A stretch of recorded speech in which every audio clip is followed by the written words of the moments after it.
হইতেছে, দাড়ি টুকলা লোকের কাছে দেখলেই মানুষ ভয় পাচ্ছে। আমি কিন্তু আতঙ্কিত বোধ করতেছি। আমি কিন্তু এখন বর্তমানে আপনার সবাই দ্বারা আছেন, আমি নিরাপত্তা বোধ করতেছি না, আমার ভয় করতেছে কথা বলতে।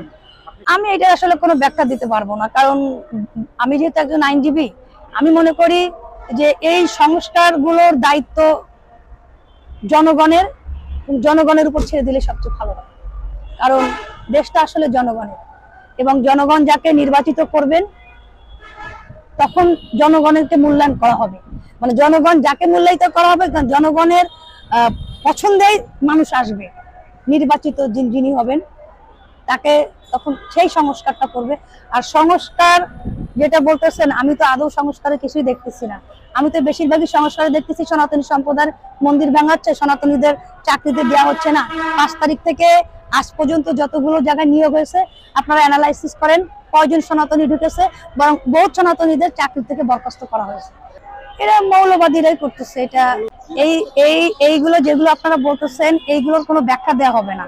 কারণ এই প্রথম আমাদের সনাতনীদের মন্দিরে বিভিন্নভাবে অনেকভাবেই কিন্তু লোকজন এসেছে, এবং অনেকভাবেই কিন্তু আপনার কি বলবো আগেও পূজা অর্চনা হয়েছে, তখনও কিন্তু মুসলমানরা এসেছে। এবং আমরা যে হিন্দু মুসলিম ভাই ছিলাম, এটা কিন্তু আগে থেকেই, আজকে থেকে 1971 সাল থেকে এটা হয়ে আসছে।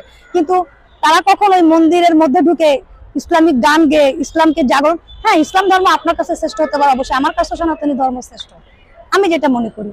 যার যার ধর্ম তার কাছে শ্রেষ্ঠ, একজন খ্রিস্টানের কাছে তার ধর্ম শ্রেষ্ঠ, একজন বৌদ্ধের কাছে। কিন্তু আপনি যখন আমার বাসায় আসবেন নিমন্ত্রিত, তখন আপনার বাসার সম্পর্কে কথা বলবেন না, আপনার ধর্মের কথা, আপনি আমার ধর্মের কথা না বলতে পারেন, আপনি আনন্দ উৎসব করে চলে যাবেন। সেখানে কি হয়েছে?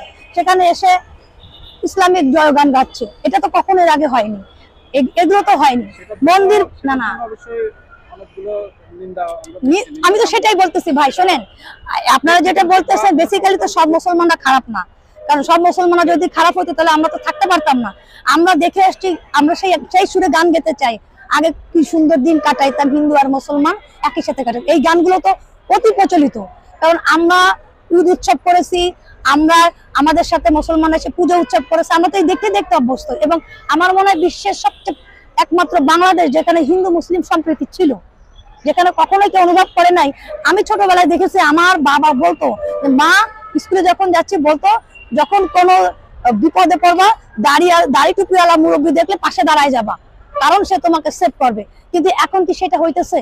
এখন তো উল্টো হইতেছে, দাড়ি টুপিওয়ালা লোকের কাছে দেখলেই মানুষ ভয় পাচ্ছে, কি জানি কি বিপদ হয়ে যাবে। আমরা ছোটবেলায় এটাই শুনে আসছি যে যখনই দেখবো যে দাড়ি টুপিওয়ালা লোক আসছে, মা কোনো বিপদে পড়লে তার পাশে দাঁড়ায় যাবা, কারণ সে তোমাকে সেভ করবে। কিন্তু এখন তো সেরকম হইতেছে না, হইতেছে আমি তো বললাম যে সব মুসলমান খারাপ, আমি তো কথা বলতেছি না। আমরা ছোটবেলায় দেখেছি যে আমাদের যখন শীতলাবাড়ি, আমার বাড়ি খুলনা, শীতলাবাড়ি মন্দির ভাঙতেছে, তখন কাশেম ছিলেন, উনি একজন জাতীয় পার্টির নেতা। আমরা তখন ছোট, কিন্তু শুনেছি মানে উনি এরকম নাকি বুক পেতে দিয়েছে যখন শীতলাবাড়ি মন্দির ভাঙতেছে, বলছে আগে আমাকে তোরা মেরে ফেল, তারপরে এই মন্দির ভাঙবি। এরকমও মানুষ আমরা দেখেছি। অর্থাৎ এই সম্প্রীতি তো আগে থেকেই ছিল, এটা তো বলতেছি না যে সবাই খারাপ, কিন্তু কিছু সংখ্যক জঙ্গিদের কারণে আমরা এখন বিপদগ্রস্ত, আমরা আতঙ্কিত, আমরা নিরাপত্তা পাচ্ছি না, আমরা নিরাপত্তা চাচ্ছি। এটাই আমাদের মন্দির ভাঙা হয়েছে, কারণ এটা আমাদের খুবই মানে কি বলে হৃদয় ভাঙা জিনিস হয়েছে। কারণ ওই জায়গাটা উত্তরস্বর হিসাবে কিন্তু আমরা, কারণ ওটা রাজা ভাওয়ালের জায়গা, ওটা অস্বীকার করে আপনারা কখনোই করতে, ওটা রাজা ভাওয়ালের জায়গা। আর রাজা ভাওয়াল মানে আমরা সনাতনীরা উত্তরস্বরী। কিন্তু আমরা বলছি না যে শুধু আমরা থাকবো, কারণ ছিল তো, অতীতের থেকেই তো ছিল, মন্দির আছে, মসজিদের সমস্যা কি?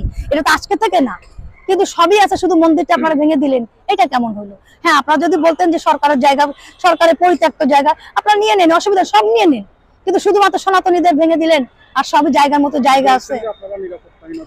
নিরাপত্তার জন্য আমাদের কৃষ্টি কালচার, আমাদের সবকিছু, আমাদের প্রার্থনা, আমাদের চাকরি বাকরি, আমাদের সবকিছু যেন আমরা আমাদের মতো করে অতীতে যেভাবে করে আসতে পারছি সেটার কথাই বলতেছি। এখন সন্ধ্যার পরে একটা সনাতনী মেয়ে ঘর থেকে বেরোতে পারতেছে না, তার মা বাবা দিচ্ছে না।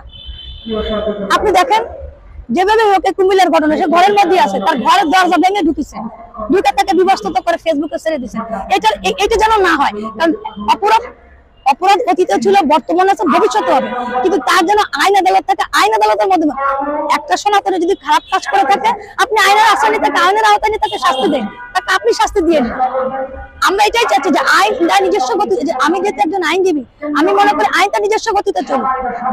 সনাতনীরা যদি কোনো অপরাধ করে থাকে, আপনারা সেই সনাতনীকে আইনের মাধ্যমে নিন।